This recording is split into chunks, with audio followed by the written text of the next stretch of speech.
5 time. All right, so here are the top 5 best movies of 2023. This was actually kind of hard because we had some pretty good ones out there. But here's my top 5. You're probably not gonna agree with these, and I would love to see your top 5 movies in the comments below. So here we go. At number 5, I'm going to go with Air. Wow. You know, to highlight Michael Jordan without highlighting Michael Jordan is a real that's a talent in itself. And Ben Affleck really does a good job with this movie. Viola Davis knocks it out of the park. If she's not nominated for an Oscar for this movie, something is wrong. But the movie was great.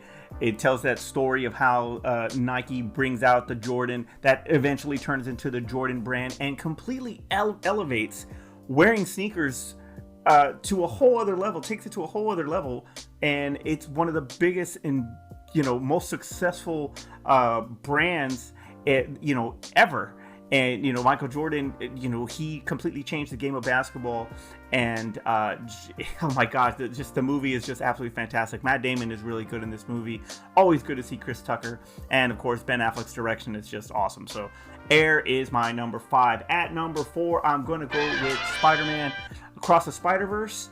The animation in that movie was absolutely friggin' just surreal, man. It's awesome animation. A little bit bright, the only negative, and I said it in a previous show, kind of can give you these flashing lights can kind of mess with your eyes a little bit, but overall the story was really good. The cliffhanger at the end was excellent to lead up to Beyond the Spider-Verse. This is a Spider-Man movie that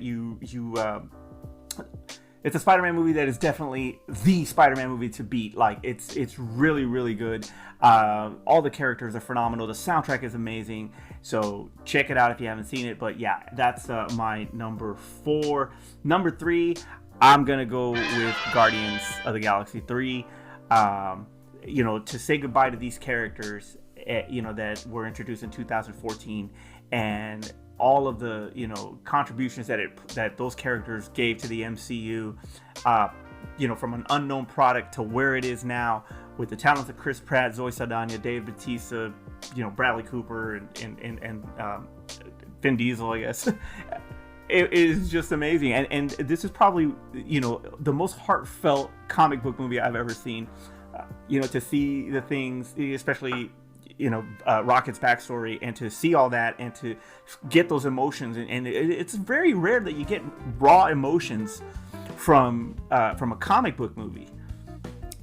When Superman gave his powers up for Lois, I think that in Superman 2, I think that was one. But anyway, to see what Rocket goes through in that was really, really heartfelt. I think that James Gunn did a phenomenal job in that, in saying goodbye and actually introducing the new Guardians. I thought it was great. So that is absolutely one of the best MCU films to date.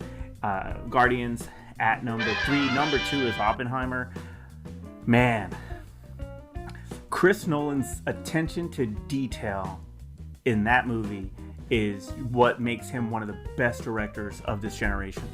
The attention to detail that you would expect from like a James Cameron film, like what he did with Titanic, that kind of thing. You get the exact same thing from Christopher Nolan, but there's so much more substance to it, and so much more attention as far as details with cinematography and the acting itself. I mean, the acting is just amazing in this movie.